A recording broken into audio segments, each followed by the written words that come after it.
Hello, good evening, and welcome to part two of our off-track World Final special. Tonight, I have the driver in P1, Tom Harris, and a driver who just may make the grid, number 326, Mark Sargent. Evening, both. Hi, guys. Good evening. Mark, did you like the fact I used both ends of the spectrum there? You did very well. Yes, you're very professional, Jonathan. Have you been golfing in that hut today? A friend asked. No, I've been sat on my sofa outside in the sunshine.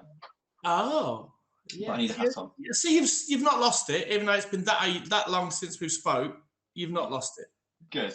Good. Right, well, let me just talk to you very quickly, Mark, first. So, like I said, you are first reserve for the World Final on Saturday. To get into that position, you finished third in the consolation semi-final at Sheffield. And what a race that was. It was, yeah. If you'd have said Frank and John were bid in front and I'd have third, I'd have gladly took that, to be fair. More than anything, really. Survived the first corner. Charlie sort of come from, I think, Sawtry, where he lives, and put Scriven into me and put Nige in, took his back axle off. We bet stuff poor old Nige. And the way he yelled it, and we was fourth. And I looked in the mirror and I see the legend and then Chisel Chin. And I thought, here we go, we're going to have a drop here. But then boys come by and we, after about lap 7, we seemed to be the same speed. I had a little niggle at the 8-time world champion. But I don't think I'd have got out the stadium alive if I'd have put him anywhere near the fence. So it was just, if you say in awe, that's an understatement to be third behind them two, because them two have won more races than I've been in. A bit like this bloke here, he's fast. And the moment was amazing. The pictures were real good. And then when I got called round to go third, I thought, you know what, let me just bow to these two boys, because they are fairish, aren't they, to be fair? And they want a hint of Vaseline or wee in sight for the smelling time. But it was just a great stock car moment, to be fair, and I was just glad to be a part of it. And the crowd really appreciated it. I mean, I stood on the back straight, and the cheers for the three of you were incredible.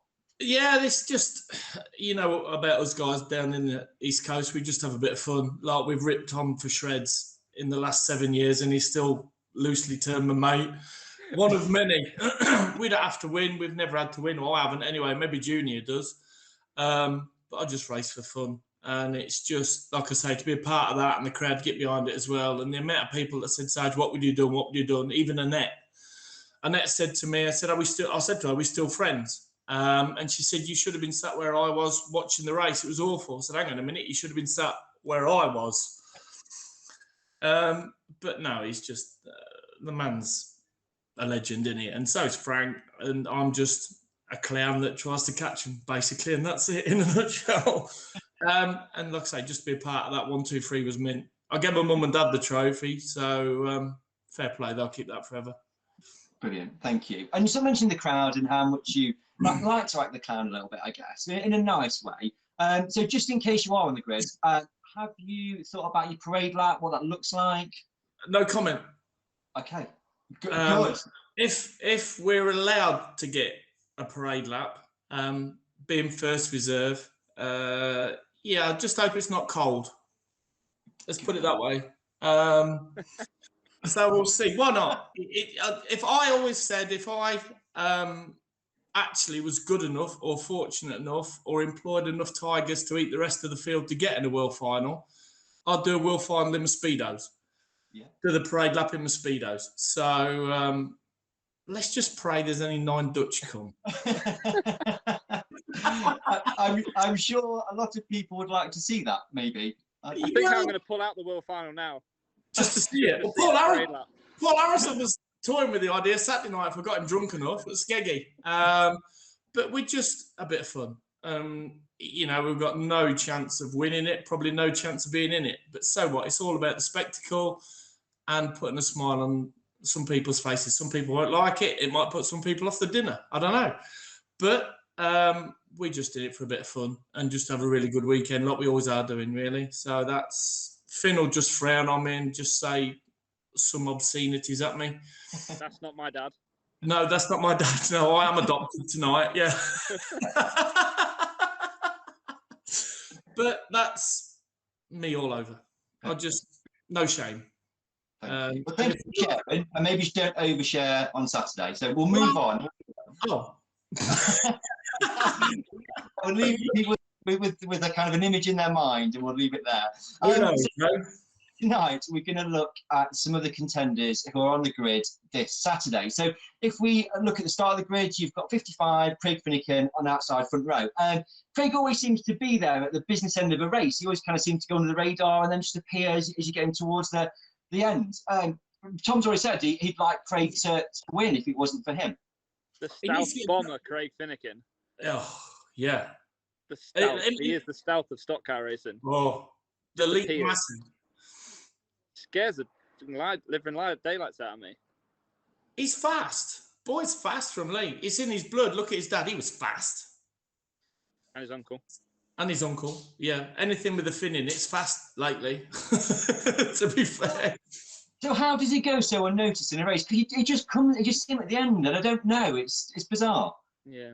He is good. He, like I say, he just appears like, he just appears. At 1 minute, he always goes under the radar as well. Like, and he's just there.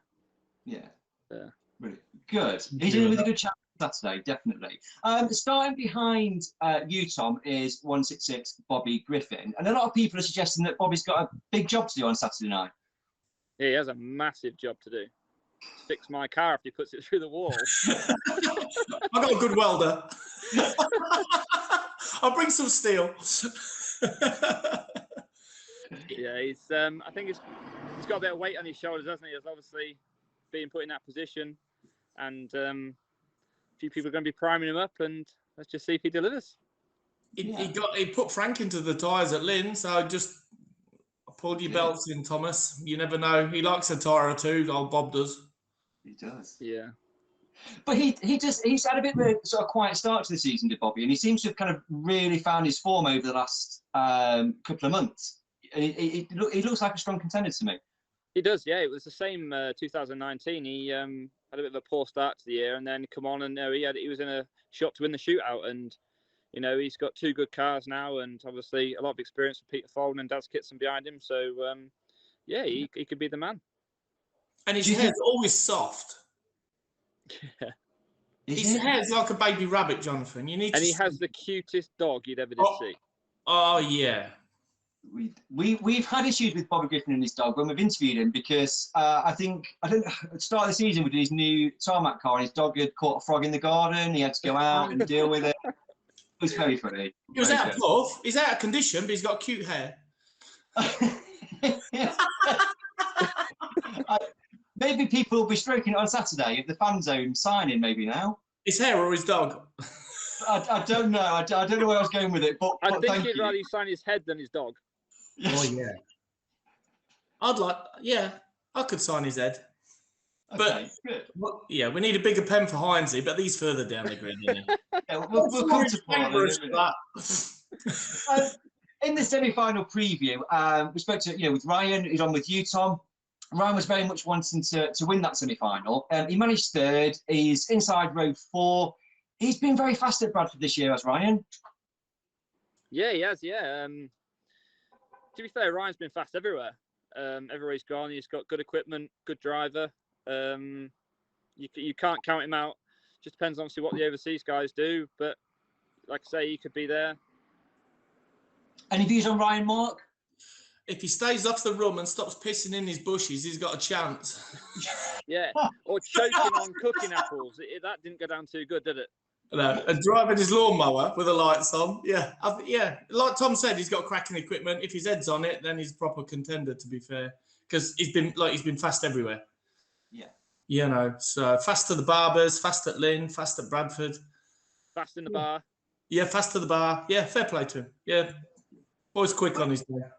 But like we saw, he does have a bit of a healthy lifestyle, eating the fruit that he was eating. So that's good. I don't think he swallowed it. I think he had to go to the dentist after. I think it pulled his teeth out. Starting alongside Ryan, we have 212 Danny Wainman, who's arguably having his best season for a long time. Yeah, Frankie's brother, is that? I don't think so. The fast one. It's Frankie's brother, isn't it? I think. Was he a junior? I'm not sure. It's like the Waltons. It is. It says on his card, Danny Wainman, Frankie's brother. It is. It's him. Oh, is that like Catherine Harrison? You're her brother. Same. Yeah, that's it. Yeah, Tom's Same sister. brackets. She loves that. Tom's sister. Same brackets. So yeah, he's got to be close brackets. Team eyebrows, bless him. To be fair though, yeah, Danny's having a fantastic season. You know, one car as well. Again, you know, bit of a dark horse. Been fast. Bradford been fast. You know, last year he won a final, didn't he, at Bradford? And he did rub it in a bit, saying that you've just been beat by a tarmac car, much to my disgust. But hey, can't win them all. When we spoke to Danny, he did say one of his objectives for this year was to win a final at Bradford before his brother Frankie, and he's out qualified him as well. So certainly he's got bragging rights, hasn't he? At the definitely farm. got bragging rights in the Wainman camp. Do you think he's in with a chance, Mark, Danny? If the shell don't get in his eyebrows, he has. Yeah, of course he has. Like your beard upside down on his eyes, wasn't it? He's been quick. The boys, you know, they're all quick. So he must be the fastest one at the Wainmans at the minute on current form. Yeah. But he's the only one with a bald spot. Yeah. Is he comfortable? You telling everybody that? No. Well, I don't care, to be honest. He's that far in front. I might not get on the grid. Who cares? Maybe he needs to cut his eyebrows and stick it in the middle. That's a good idea. Get rid of his penalty spot. Is he a football fan? Yeah. So, like Tom said, he was quick the first Bradford. He won the final, and he's been quick all year in his one-surface car. So, if it rains, and it doesn't matter if it doesn't rain, it's anybody's race, really. And if Tom gets away, then barring mechanical failure, you would have thought Tom would win it. But you never do know. Absolutely, no. You never do know. Okay. Just moving back up the grid a little bit. Got 217 Lee Fairhurst. Lee's always seems to be a strong performer in championship races, and a bit similar to Craig. He kind of almost goes a bit unnoticed during a race and is there at the business end of it. Starting outside row 2, in with a good chance. It's got to be. Very good chance. And his shale forms come on a long way. I think this year again, he's been fast on both again. But you know, European he was fast. Last Kingsland he was very fast. Again, he was fast at last Bradford. Yeah, like I say, you can never count anybody out, but they're at the business end, aren't they? You know, it could be his night again. It could be someone else's battle that gets him, and he's just in the wrong place at the right time. It's just one of those races, and it's a one-off race with, you know, the biggest stake of the year. So, you know, yeah, but he's definitely on form, and again, another person you can't count out. Yeah, Mark. He's one of the chips and gravy massive, isn't he? From the E series. There's him and League. So there's them three boys. So just to reiterate what Tom said, he's fast. He looks about 14, but he's fast. Do you know how old he actually is? 47. Oh, is he? And I think we need to double check that it is Lee driving, not Jacqueline. We had this conversation in the semi-final. Jacqueline drove him round, nearly threw him off the back, and I made sure that Lee had got in the car before I got strapped in. I was not having her go out. As long as it's not Derek. Yeah. That's interesting. That's an interesting rumour there, Tom. You've started around Jacqueline, you know, being Lee Fair. They could be one of the same. I think it could be. Jacqueline is Lee Fairhurst. Oh, on a Sunday. Sometimes on Saturday. Or is Lee Jacqueline on a Sunday? Does he dress up for dinner?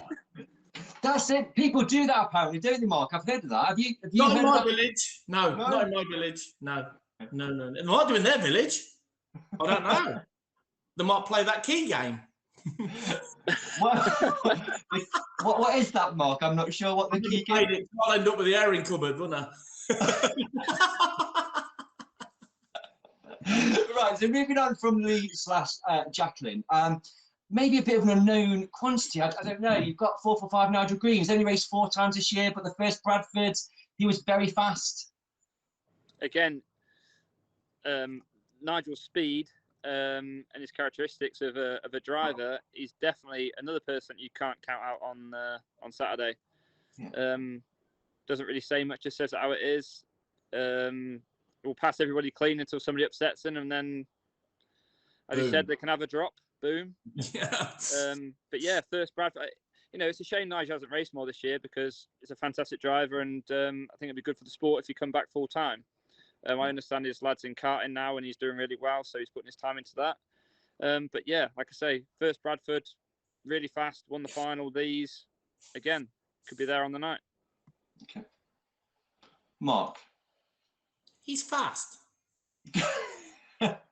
That's it. I like Rog. I like Nige. He's fast. Okay. End of. Okay. He looks very serious with his glasses on, though, doesn't he? He looks like one of your school teachers, but a smaller version. Yeah. Like a dwarf school teacher. Okay. But this is the bit we have to edit out. That bit there, that one word. He's still, no, I didn't swear. But Nige is Nige. He's proved he's done it in the past. He won everything in the year before when his car was as wide as the track, and then he's done it again. So, again, in the business end of the grid, and it could be anybody's. See, it felt for me a little bit at Skegness. You know, not racing on tarmac. He proved a real point, and I just wonder whether he'll have that same attitude on Saturday, just to prove a point that he can go out there and do it. Well, they've MOT'd the bus. So the beer might be in the fridge. That's a plus. So we'll see. You know, he'll bring his A game, obviously, because he won't turn up half-heartedly. He never does. And if anybody goes by him naughty, he'll probably bring the shotgun and sort the job out, because he's a mean shot by all accounts. Good. Okay, I think a real dark horse for this World Final is inside row 5, Paul Harrison. Come back on show this year. He's been very, very quick when I've seen him, and it sort of seems to be getting better and better again as the meetings have gone on. And if stuff happens in front of him, he's been there before, hasn't he? He knows what to do. Well, on Saturday, he'd had a few beers, a few shandies in the bar, and he told me not to waste my time showing up, tell everybody else not to bother, because he's won. So there you go. There you have it. That's the confidence. Don't bother going Saturday, because I've won. Yes. Providing his hair don't get in his eyes. Yeah, his hairband's now, you're in trouble. What's that all about? I like his hair. I like it. No, not for a 52-year-old man, it's not, is it? If you're a footballer, yeah, not 52, but he's got perfect teeth as well. And I said it before, I bet the cat's good looking in their house. Yes. They're all good looking. It's awful. He'd wake up and have no hangover on a Sunday when he's like bathed in alcohol. He's that fortunate. Okay. But he said he's going to win it Saturday night, as Tom said. So yeah, we'll see. Good. I like his confidence. We could all save everybody a fortune and just Paul Harrison's won. Let's just not go. Yeah. I don't think Steve Reese will be very happy with that, though. I'm not. Do you think he'd mind if we didn't go? Yeah. I think he'd be all right, if I'm honest, Steve. Well, KFC would be busy. So moving on from Paul, who's going to win this year's World Final by all accounts. Your best friend, Mark, on inside row 7, Paul Hines. Hey, I'm his best friend. Oh.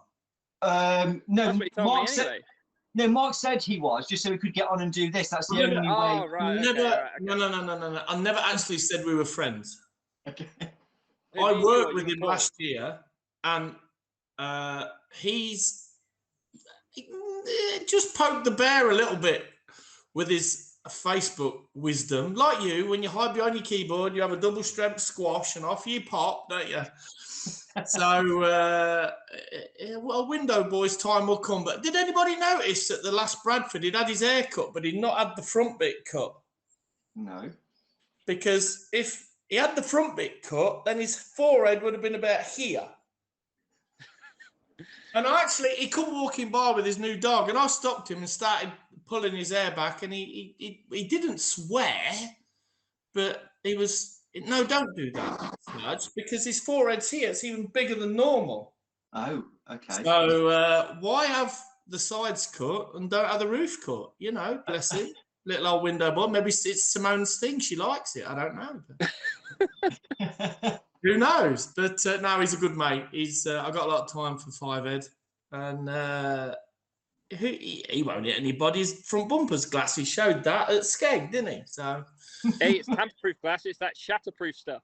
oh, a bit like his wallet, I think, when you don't open it. Pauline is going to bury the first 6 rows and go on to win the world final. It's Tom, you heard it here first. Tom, you got sunstroke? I think so. No factor yogurt today for you, I guess, with Speaky as well, isn't No, it? he had it all. You should have wore a hat at Crazy Golf when you were playing with Rob Speak today, Tom. Then you wouldn't be coming out with stuff like that. No, exactly. Yeah, you're right. Alongside Mark Sargent's best friend is, I guess, a bit of a legend in stock cars, Mal Brown. I mean, he's quite up there, and this could turn into a stock car race. Very much so. Yeah, Mal is probably one of the hardest people to pass. Whether he's on the lead lap or you're coming around to lap him, he's definitely one that you have to obviously make sure you give enough room and give enough respect to. But yeah, at Bradford again, I was stood watching one of the finals when I'd crashed, and I just thought Mal had won. He was really fast, and again, not scared of using the bumper. He's not far off the business end. He's there or thereabouts. He could be one of the guys that you got to keep your eye on. Yeah. Is he nearly as old as John Lund, Mal? Because he's been around, hasn't he? The boys, but I've seen some pictures in black and white, so I know he's been around a bit, hasn't he? So tough nut, yeah, tough nut. He's a tough character, like Tom says, and these old ones, they don't move. Trust me, you try and move them, and they just look in the mirror and wave at you. So Try harder. Yeah, you got it harder. Yeah. So again, who knows? He's like I say, tough nut to crack, and he's not scared of mixing it with anybody. He proved that at Coventry a few times a few years back with a few superstars and that. So he's not shy with the bumper. Yeah, good. Thank you. It's great this year at Bradford. We've got 2 females on the grid, Phoebe Wainman and your famous sister, Catherine Harris. And it's great, isn't it, that it's such an inclusive sport with having females on there. Yeah, I think we made a mistake before by saying Danny Wainman is the fastest out of the Wainman camp, because watching Phoebe a few times this year, she's going really well, and King's in semi-final has to be probably one of the best drives that I've witnessed. Fantastic drive from near the back of the grid to get up to 7th flight. So yeah, again, she's the best looking Wainman. What do you think, Tom? What, sorry? She's the best looking Wainman. Oh, definitely, yeah, without a shadow of a doubt. By miles. No eyebrows, no chiseled chin. She's a very nice young lady. Do you use that line in the local pubs, Mark? Is that a line? Do you use that line in the local pubs? No. Go out. I just come from the seen where Mark lives? There is no local anything. No. No. Nothing. That's why I cook my dinner and sit and watch my telly and play with Baz. Not like that, but play with Baz. So moving on from Phoebe and Catherine, like I said, great that they're on the grid. We will touch on the people that may be starting just a little bit in front of you, Mark. Firstly, we've got Frankie Raymond Jr. I interviewed him after the consolation semi-final, and he said he's either going to crash or win. He's very clear that he thinks he's in with a chance at Bradford come Saturday. He's going to crash. Was the satellite delay then? Sorry. It's gonna crash. Yeah. Well, his engine will blow up. Again, on all seriousness, Frankie, he started at the back at Coventry. I think got 2nd. Yeah. He's got the speed. He's got the experience. You can't, going through traffic, there's probably nobody better. Again, depends how the race pans out. Could be his night. And I think after having so much bad luck at Bradford and never winning a world final at Bradford, I think he's probably even more so determined now to get it done, at Bradford. Yeah. Do you think him starting further back, Tom, is like less pressure? Yeah, I guess so. Like he said to me at Sheffield when he finished, he said, "I've never known 20 laps to last so long." Yeah. And fair play to him for getting in. And in theory, some people say it's not a world final without Frank because he's always been there. Like John's probably been in 50. I don't know. They're resident, and that's it. So if he gets a couple of wave yellows, and if you end up near the chip van, who knows? Yeah, I just need to might make a place point. my order now. Burger and chips, please. Bit of Donna meat on top. And some mustard. No, not keen on mustard. Chili sauce and mayo. There, Mark. You asked the serious question of Tom. You actually serious for a moment. It threw me. Yeah, there was a satellite delay. Yeah. Yeah. I was like, who's taken Mark Sargent? I don't know what happened. Maybe the bubbles are at the bottom. I don't know. Is that double strength squash you're drinking again? No, that's that Dutch beer that them wooden shoe people bring over, and it's lovely. To be honest, a couple of wave yellows in, and Frank can soon make 10 places up, and then he's in contention again. Because, in all seriousness, I think there will be a couple of wave yellows because our Bradford is.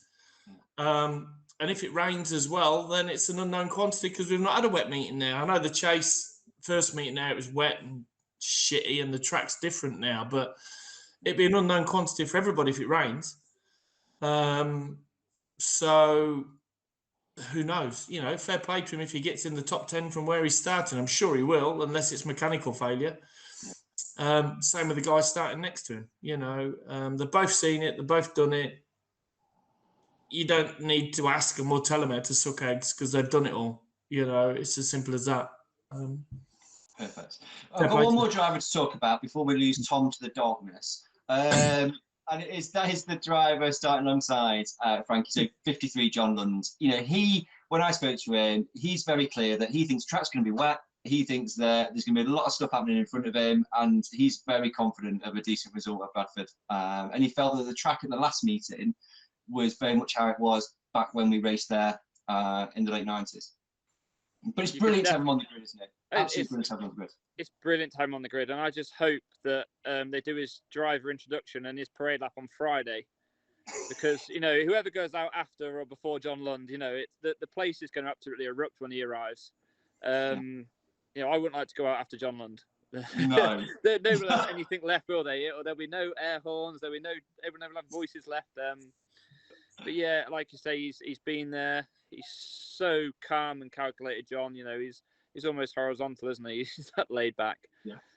You know, we're all there with our goggles on, and he's on the rolling lap, no goggles on, just chilling, basically, just cruising around. Again, fantastic to have in the race, and you know, if he can get up there in the grid, top 10, top 5, you know, I wouldn't count him out of that. You know, I wouldn't count him out of you, and I'd get in the podium. Mark, you obviously you know you're in a good place. You didn't take out John in the consolation semi-final, so thank you for that. He's still alive, yeah. Yeah, still alive. The bloke's seen it, done it, smelt it, tasted it. You don't have to. What words apart from legend do you use? You know, the guy is unbelievable at 135 and he's still fast. And he's been on form. He was quick at Bradford and he was on form, never put a foot wrong at Sheffield. And like Tom says, the roof will lift off Bradford when he comes out, I'm sure. Everybody loves him. And even the ginger, they still love him. So there's room for Tom, yeah. You know, people will love him. In the end, if he wins that, they will final 8 times. In 300 years, they might like him. In 300 years, one of his own's on the back and the other one's at the front. So, fair play to him. I got asked the question, would I took him out? No, I wasn't even fast enough to catch him, let alone get near him. No, you can't. I heard as well that Frank and John had a word with each other at Bradford to coach Mark Sargent through to 3rd so they could have a picture with the legend. Do you think? That's what the podium was. They wanted. I think you've heard wrong. With the legend himself. No, 2 legends and a clown. That's what it is. I mean, if I am fortunate enough to get on the back, then I'll be starting behind them. So, and like I said at Sheffield, the combined age was more than 153 on that, you know, that lap afterwards. So, fair play to them both for getting on, you know, and I wish them the best of luck. Amen. You just saying about being fast at Bradford in terms of John. Was it the national, Tom? The last meeting you were behind him, you couldn't get past him.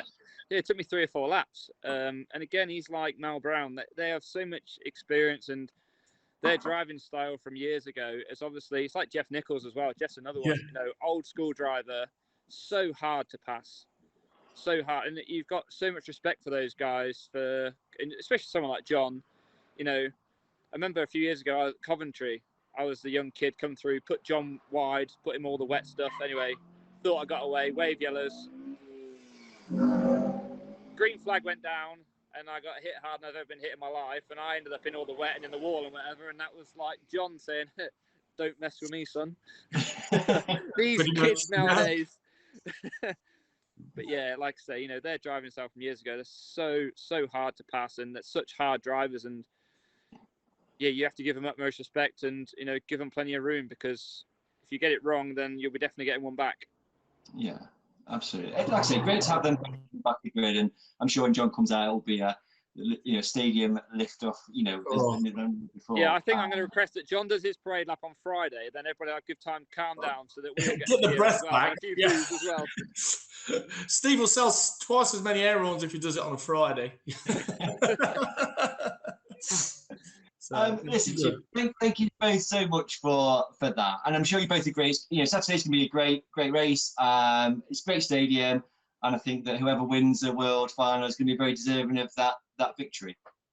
Oh, definitely, yeah. Especially, you know, to win a world title at Bradford, it will be an amazing. You know, who thought Bradford would come back, let them have a world final there? So, you know, especially in my era of racing.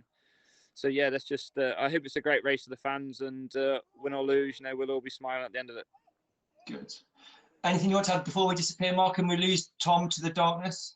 Nothing really. Just 9 Dutch, please, on the boat. That's all. Just mention it to Sophie. Just mention Sophie. Just 9 Dutch on the boat. That'd be fine. Thanks. Just to be a part of it would be amazing for this little curly-haired freak. And if we're not, and that's it. You know, we've come close. We won't come any closer. Good luck to everybody, but I think this guy's the man to catch, providing he gets through in the first couple of corners.